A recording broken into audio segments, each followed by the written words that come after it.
Ladies and gentlemen, please welcome Ambassador David Friedman.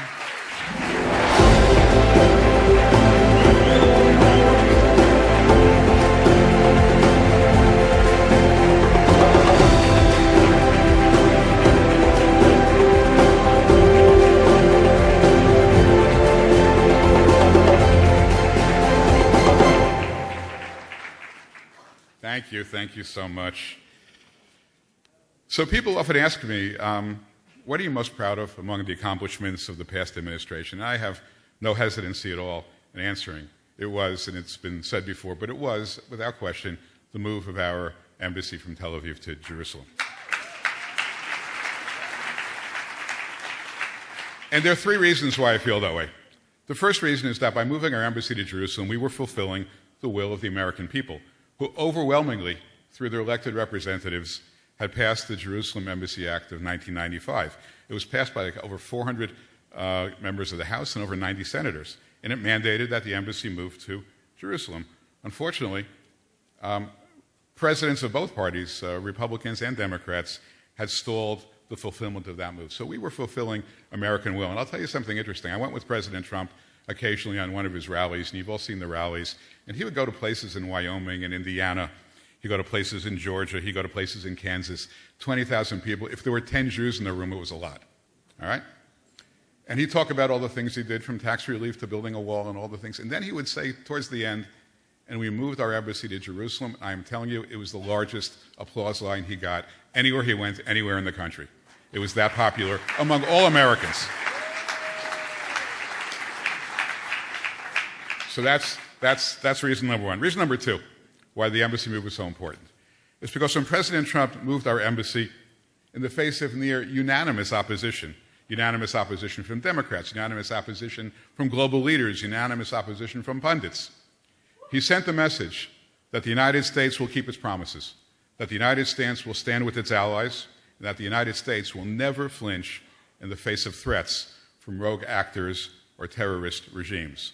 And that message, apart from how much we feel about it as the right thing for the Jewish people in the state of Israel, that message resonated all the way from Tehran to Pyongyang to Moscow to Beijing, and it led to a period, unfortunately not a period that we're enjoying now, but a period of such strength and resolve that it was a period of real global tranquility.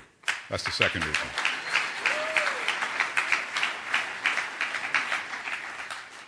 And the third reason, maybe the least obvious, but I think maybe the most important, is that moving that embassy began the fulfillment of a biblical prophecy, a prophecy that moving our embassy to Jerusalem would lead to a more peaceful world. Let's explore that a bit. The biblical paradigm for peace is inscribed in stone on a wall adjacent to the United Nations. It is the words of Isaiah, chapter 2, verse 4. Nations shall beat their swords into plowshares and their spears into pruning hooks. Nation will not lift up sword against nation, nor study war anymore.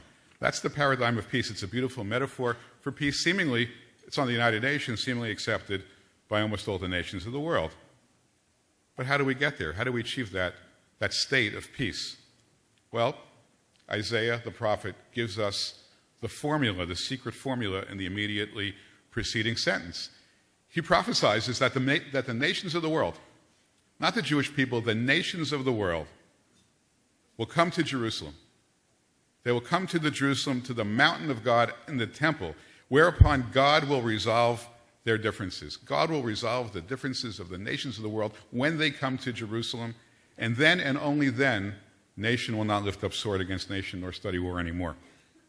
When the United States moved its embassy to Jerusalem, it was the beginning of the actualization of Isaiah's prophecy.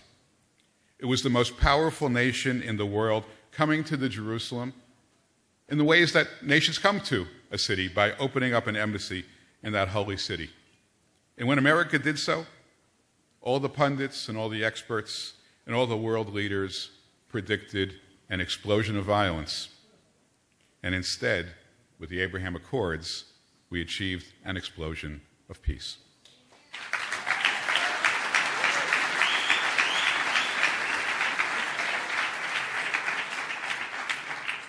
All the experts were wrong. The president was right. We were right. And you know who else was right?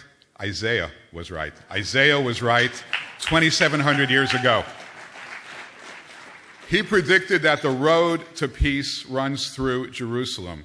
He was right then, and he is right now. And even the name Jerusalem means what? Ir Shalom. It means the city of peace. So we live here now in this extraordinary time. How lucky we are to be alive and to witness this extraordinary place called Israel that has become so strong and so mighty and such a light unto the nations. We're beginning to see the actualization of biblical prophecies. And we're seeing in Israel people not just coming to life, but staying alive with the life-saving capabilities of United Hatzalah. This Shabbat, we will read the Parsha of Nitzavim. It's one of the shortest but most meaningful sections of the Torah. In Nitzavim, God tells us that he has set before us life and death, blessing and curse. And then God commands us, Uvacharta b'chayim leman tichya ata v'zarecha.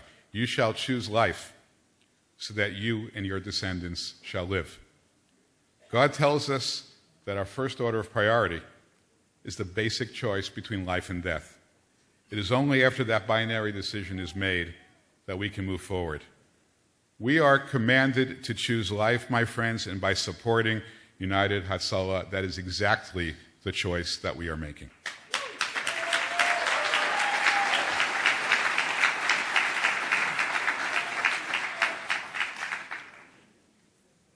I see something that looks like the light is flashing over. Okay, so let me say this. Having brought up the commandment to choose life, the importance of achieving that through supporting United Hatzalah, I'll just say to you this. May we all be inscribed in the book of life for the coming year. L'shana tova, tikatevu, v'techatevu. Thank you very much.